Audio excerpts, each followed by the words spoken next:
வணக்கம். இந்த நாள் இனிய நாளாகட்டும். இன்று தமிழ் புத்தாண்டு.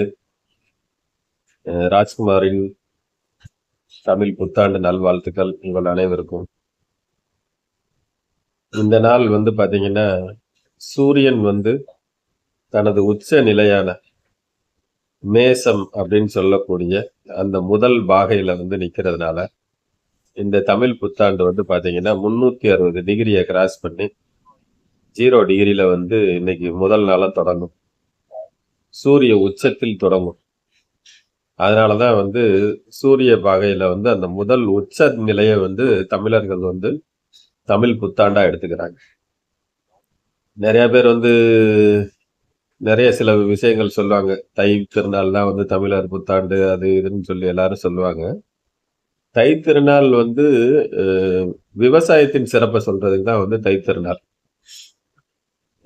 தமிழ் திருநாள், தமிழ் சித்திரை 1 ஆண்டு பிறப்பு அப்படின்றது இது சூரிய நாள்காட்டியின் அடிப்படையில சூரியன் ஆகாயத்தை 12 டிகிரியா பிரிச்சு 12 பாகையா பிரிச்சிருப்பாங்க. 360 டிகிரி, ஒவ்வொரு பாகைக்கும் 30 டிகிரியா பிரிச்சு வச்சிருப்பாங்க. இததான் ராசி மண்டலங்கள் அப்படின்னு சொல்லி சொல்றாங்க. அப்படிப்பட்ட அந்த ராசி மண்டலத்துல மேச ராசியில சூரியன் இன்று நுழைகிறதுனாலதான் சூரிய உச்சத்தை அடையும். அப்படி அடைகிற அந்த முதல் நாளை தான் சித்திரை 1, சித்திரை கனி அப்படின்னு சொல்லி சொல்றாங்க. இந்த கனி அப்படின்றதே ஒரு முதிர்ச்சி, ஒரு நிறைந்த ஒரு ஒரு நிலையை கொடுக்கறதா சித்திரை கனி அப்படின்னு சொல்லி ஒரு நிறைவை சொல்றதுதான் அது. இந்த நாள்ல நம்ம என்ன செய்வோம் அப்படின்னு சொல்லி கேட்டீங்கன்னா, எல்லா வீடுகள்லையும் மாம்பழம், வாழைப்பழம், பலாப்பழம், மற்ற நிறைய பழங்கள் வச்சு அதோட தாம்பூலம் வச்சு அதிகாலையில எந்திரிச்சு சித்திரை கனி பார்க்கணும் அப்படின்னு சொல்லி சொல்லுவாங்க. அதுல ஒரு கண்ணாடியும் சேர்த்து வைப்பாங்க.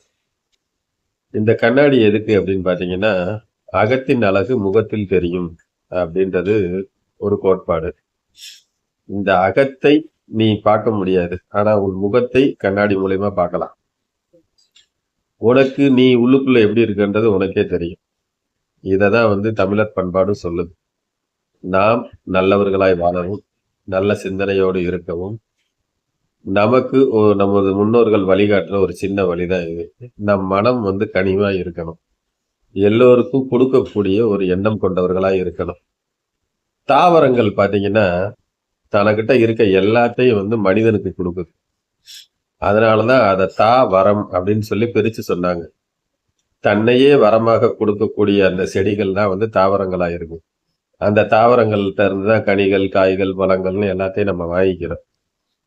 அந்த ஒவ்வொரு மரமும் செடியும் கொடியும் நம்ம கிட்ட கொடுக்குற ஒவ்வொரு தனது பலன்களை எல்லாத்துக்கும் விலை பேச ஆரம்பிச்சிச்சுன்னு வச்சுக்கோங்க. இங்க இருக்க எல்லா மனிதர்களும் அதுகிட்ட பிச்சை எடுக்கிற சூழ்நிலை ஆயிடும். சோ அந்த தாவரங்கள் நமக்கு தன்னையே வரமாய் கொடுக்குது.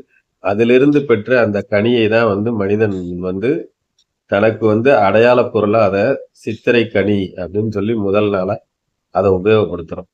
அப்படிப்பட்ட இந்த சித்திரை திருநாள்ல நம் மனம் கனிவாய் 4 பேருக்கு உதவும் எண்ணத்தோடும் சிறந்த நற்சிந்தனையோடும் அற வழியிலும் நம்ம நடக்கணும் அப்படின்னு சொல்லி எல்லாம் வல்ல இறைவனை வேண்டி மீண்டும் உங்களுக்கு சித்திரை திருநாள் நல்வாழ்த்துக்களையும், புத்தாண்டு நல்ல வாழ்வும் வளமும் சிறப்பும் பெற்று வாழ உங்கள் அனைவருக்கும் ராஜ்குமாரின் உள்ளார்ந்தமான மனமார்ந்த வாழ்த்துக்களையும் நன்றியும் கூறி விடைபெறுகிறேன். நன்றி, வணக்கம்.